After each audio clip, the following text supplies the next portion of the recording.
Salut à tous, c'est toi SEN. Aujourd'hui on va parler de théorie scientifique car aujourd'hui nous allons tout simplement parler de trou de verre ou wormhole en anglais.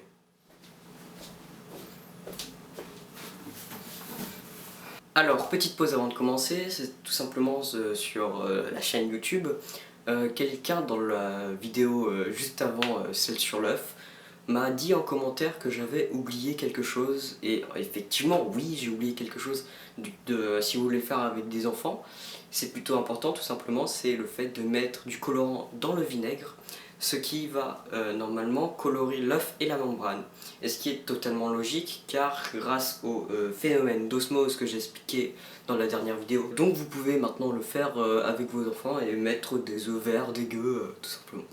Deuxièmement, vous avez beaucoup aimé la vidéo scientifique, donc j'ai décidé, c'est mon simple avis, j'ai décidé de mettre en privé toutes les dernières vidéos gaming et de ne plus faire de gaming. Ou alors, si vraiment un jeu m'attire, j'en ferai d'autres. On peut reprendre.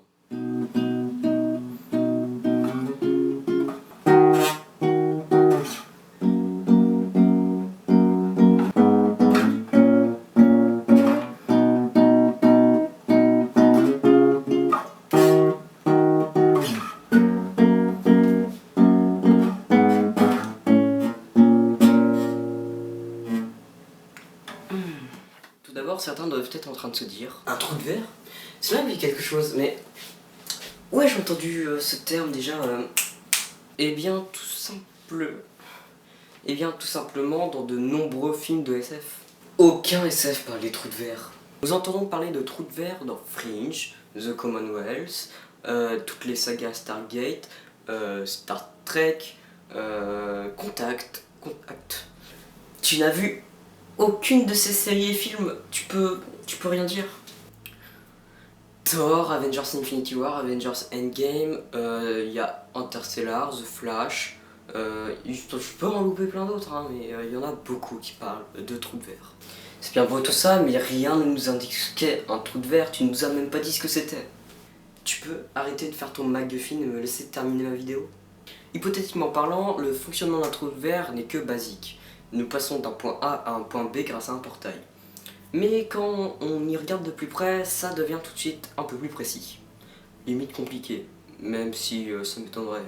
La vraie définition du trou de verre est, je cite, « Un trou de verre est en physique un objet hypothétique qui relierait deux régions distinctes de l'espace-temps et se manifesterait d'un côté par un trou noir et de l'autre par un trou blanc. » Inutile de vous expliquer la différence entre les trous noirs et les trous blancs, ce n'est pas le sujet de la vidéo. Donc, plus ou moins, le fonctionnement d'un trou de verre est de passer d'un trou noir à un trou blanc. Non, en fait c'est pas ce que je voulais dire. Donc en gros nous avons un point A qui sera représenté par la Terre, un point B qui sera représenté par une planète habitable, une trajectoire qui sera la trajectoire de la lumière plus précisément, qui sera représentée par une ligne. Et nous avons un raccourci entre les dents qui est représenté par notre trou de verre, qui lui-même est représenté par le trou noir et le trou blanc. De prime abord, on pourrait penser que la lumière serait coupée entre le point noir et le point blanc, mais non, non.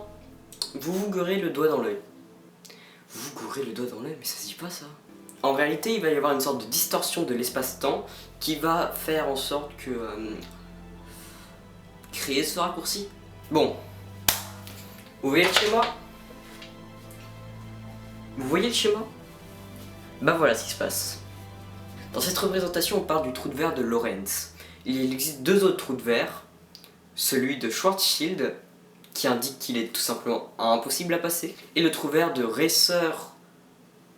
le nom s'affiche. Et qui lui est franchissable, mais que dans un seul sens. Pour finir, j'insiste encore sur le fait que tout ça n'est purement théorique. L'existence des trous de verre et de ces sortes d'objets dans l'univers n'est pas définie, n'est pas vérifiée. Je mettrai pas ma main au feu, mais voilà, c'est un sujet qui m'intéressait vraiment, car Trou de verre, j'en ai entendu dans Interstellar, qui est vraiment un très bon film, allez le voir, sérieusement. Et donc voilà, c'est la fin de la vidéo. Si vous avez aimé, n'hésitez pas à me le dire, et surtout dites-moi quel sujet de vidéo vous voudriez pour la prochaine, car dans les commentaires de celle de l'œuf, il n'y avait aucune expérience à faire.